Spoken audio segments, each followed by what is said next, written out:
So in our text today, anong sabi ng Panginoong Jesus? Sabi ni Jesus sa ating text sa John 15 today, sabi niya, I am the true vine,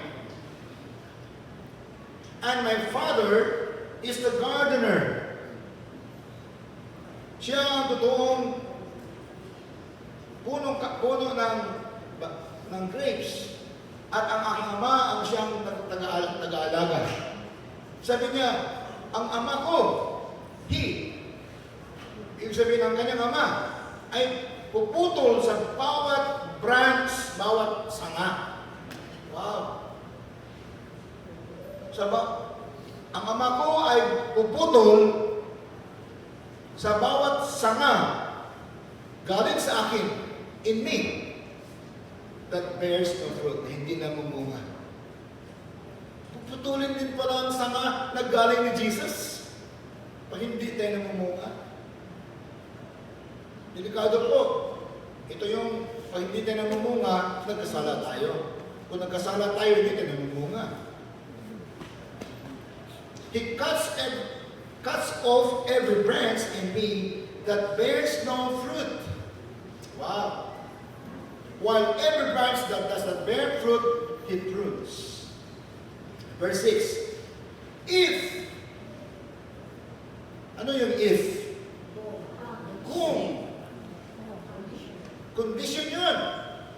Kung sakali you do not remain in me, hindi ka mananatili sa akin, naputol ka galing sa akin, naputol ka eh.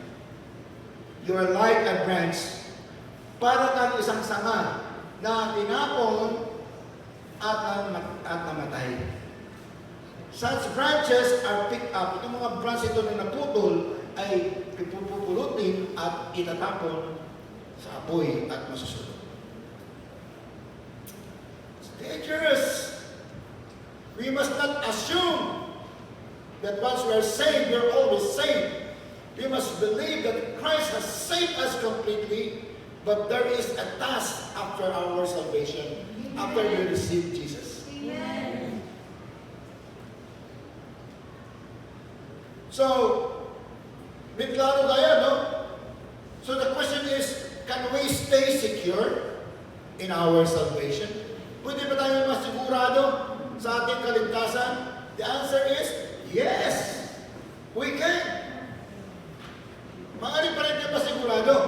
Pero hindi yung pagkasigurado sa mga tao na nag-quote sa Psalm 122 at sa Romans chapter 8 verse 35 and 38-39. Iba yun. Mali yung teaching nila. Nakita nyo na, nabasa na natin yun eh. It's very clear. But can we stay secure in our salvation? The answer is a big yes. Are we understanding this? Naintindihan pa natin ito? Parang malayo at ang mga isip ninyo dyan ah. Tingin daw kayo sa akin, please. Ang lalim ng isip ko ganun. Can we still be secured of our salvation? The answer is yes, but not according to what these people believe. The only way to be secured in our salvation, according to Jesus from the verse in John 15, is to remain in Him. Amen. Kung tayo ay mananatili sa Kanya. Amen. In other words, kung hindi tayo mananatili sa Kanya, bakit wino-warn pa ito ni Jesus sa mga believers kung pwede pala, hindi pala pwede silang alis sa Kanya. Dahil ito ay may chance naman hindi mananatili, wino-warn po ng Panginoong Isus ang mga believers dito. If you remain in me, kasi hindi kayo mga Kristiyano, born again, if you remain in me, you will be secure in your salvation.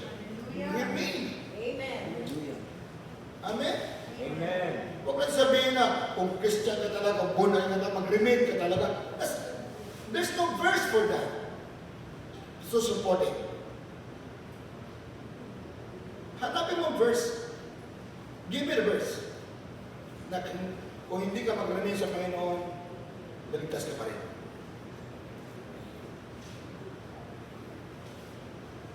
So how do we remain in Christ? Paano pa tayo mananatili sa ating Panginoong Yesus? Paano tayo maliligtas? Para pagbalik na, dala tayo. Amen. Amen? Hindi tayo maiwan dito. Ano ba nangyari dito? Kasi ako, hindi ako nag-repent. Sabi nila, hindi na mag-repent yung mga Christian. Mga unbelievers ang dapat mag-repent. Pag Christian, hindi na mag-repent. Mali. Mali pala yun. Tayo na naiwan. Hindi nag-repent eh. So, how do we remain in Christ? Paano tayo mananatili sa Panginoong Yesus? The first thing to do in order to remain in Christ is to continue to work out your salvation with fear and trembling. Amen. Amen. Ano sinabi ng Espanyol? Continue. Look at your Bible. Continue. Hindi sinabi na work out your salvation. It says continue. Patuloy. Padayon. Ased firme. Continua. Amen. El trabajo para tu salvación. Como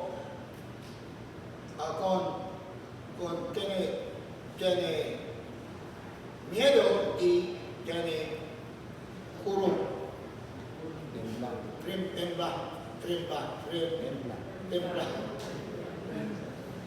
So continue to work on your salvation with fear and trembling.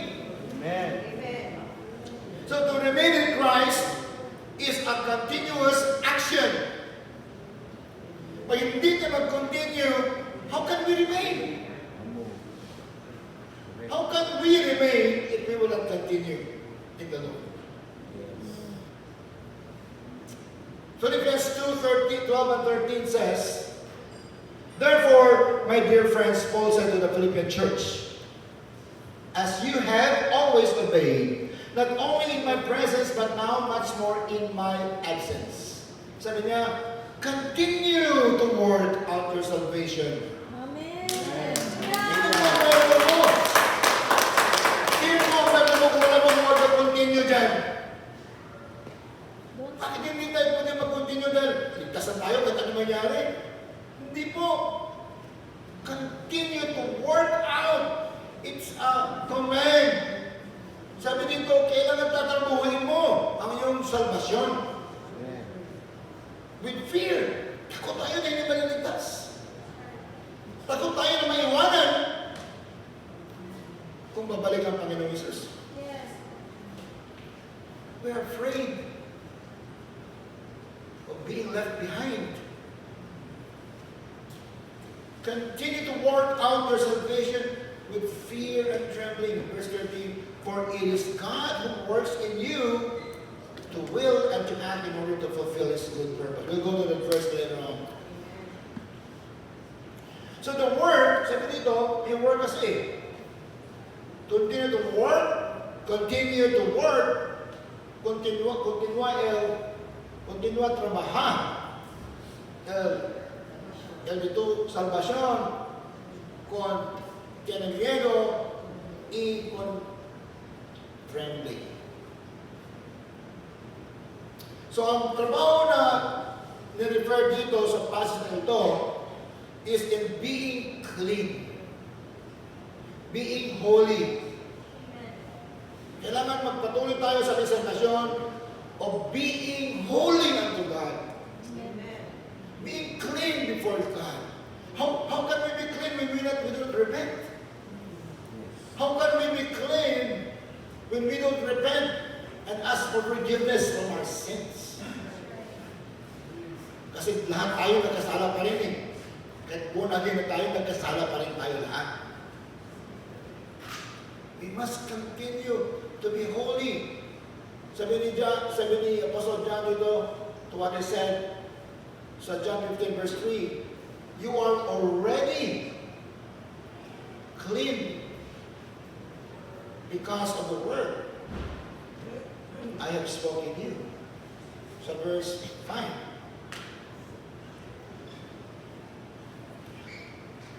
Tayo ay naging malinis na dahil sa kanyang salita. Hindi ibig sabihin na tayo malinis na. Nag-start na ang kalinisan natin at patuloy ito kasi sabi, work out your salvation with fear and trembling. That's the context of it. Amen? Meron bang verse niya? So verse 5, you will note that in verse 3, you are already clean because of the word I have spoken in. Dahil sa salita ng Diyos. It means holiness. It means being separated from the world. We are different from the world. Amen. Iba tayo sa sanglibutan.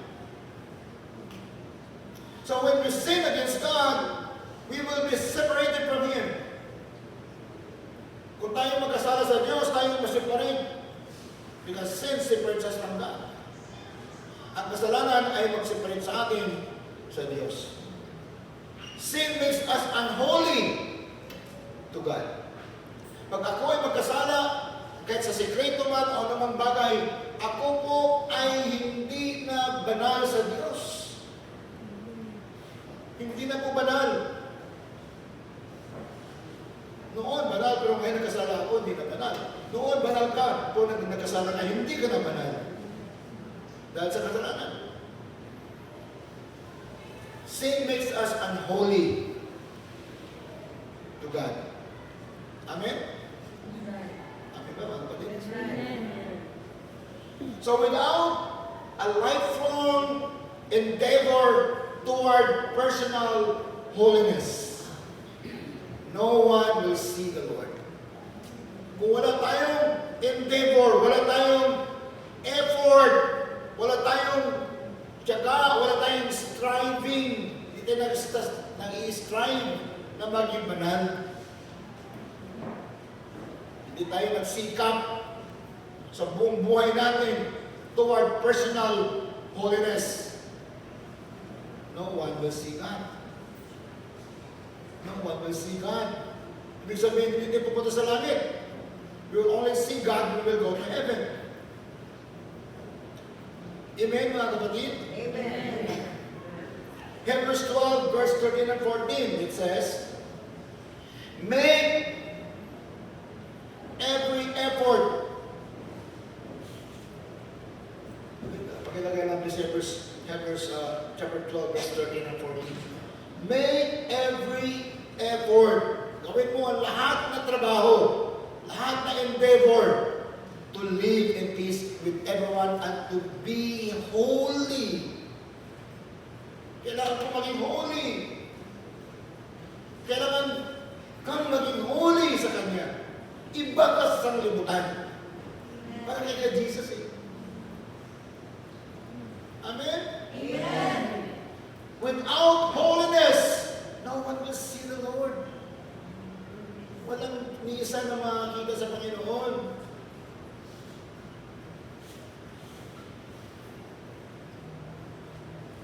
In verse 15, see to it that no one falls short of the grace of God and that no bitter root grows up to cause trouble and defile many. That is why the Apostle John exhorts the church. Si Apostle Juan ay nag-exhort sa church, sa iglesia, in 1 John 1:9. Ano na naman word if?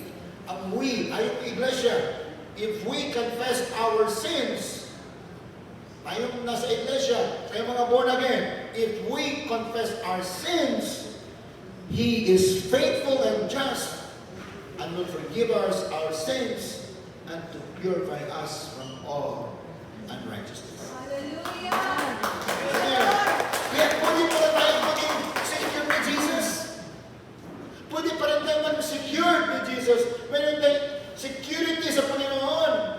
Kung tayo pupunta sa Kanya, kung tayo nagkakamali, come to Him. Because if we will not go to Him, we cannot be righteous even already. We will be unholy. We are unforgiven. Hindi tayo na forgive ng Panginoon kung hindi tayo lalapit sa Kanya para magsabi sa kanya, Lord, nagkasala ako, Panginoon. Please forgive me, Lord. I repent of my sin. Ilang beses ba tayo nag-repent? Baka hindi tayo nag-repent na. Nag-repent ba tayo? Nag-repent pa ba tayo? Please repent of any sin. It might bring you to be left behind. Dangerous. The most miserable situation experience that one person has, a believer has, when he is left behind when Christ will come. Because he was assuming that he will go with him. He will be included in the rapture. That's an assumption. We cannot assume our salvation. Don't assume. Please. Read the Word of God. So that's the Word of God. It is to be holy, to be clean before Him, to confess our sin to Him. Kasala pa rin tayo, kapatid, lahat po tayo sa Assembly of God. Magkasala pa rin tayo. Hindi ba natin, we don't live with sin, hindi naman natin pinamumuhay ang kasalanan, pero sometimes we sin. That's why we need to repent and be right with God. Amen? That's one thing. Also, the work, ang trabaho na ni-refer dito sa passage na ito ay being fruitful. By remaining in Him. To be fruitful is a work. You cannot be fruitful without working for it. Kaya sabi niya sa verse 4, He said, remain in me. The word remain in me is a command. Di ba? Is it a command? Yes. Manatili ka sa akin. Quédate firme conmigo.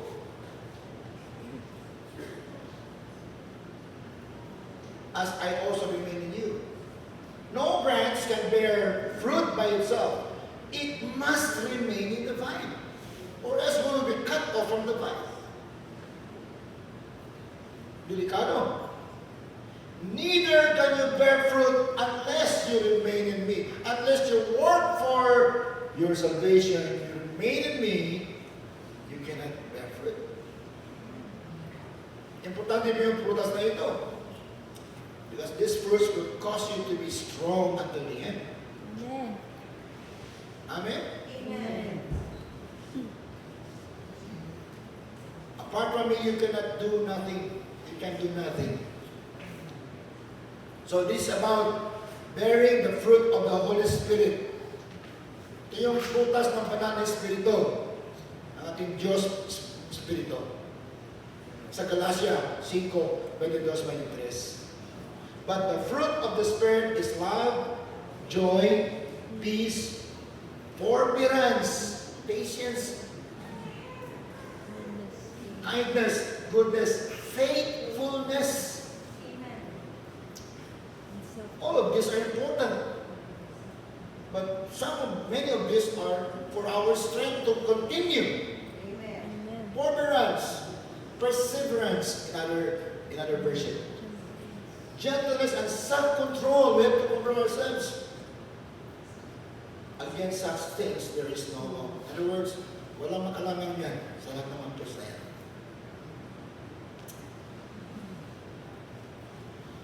In the parable of the sower and the seed, sa Matthew 13, verse 3, the seed took root and began to bear fruit. But various circumstances, dumating yung mga problema, eventually destroyed it. Hindi namunga. Sana nag-start na sana namunga, pero hindi nagpatuloy. Kung nag-start ay namunga, patuloy mamunga. In season or out of season. Pray to the Holy Spirit, God, Lord, cause me to bear your fruits. Amen. I need those fruits of God, love, joy, peace, long-suffering, perseverance, faithfulness, self-control, gentleness, kindness, all these things. In Matthew 18, verse 15-17, Jesus commanded that members of the new covenant, the church community, who persisted in unrepentance, yung mga tao na born again na hindi talaga gusto mag-repent, be put out of the church and treated as outsiders of the covenant. Dangerous. Sometimes you have to deal with some people in the church. Kung hindi na kaya, you have to let it go.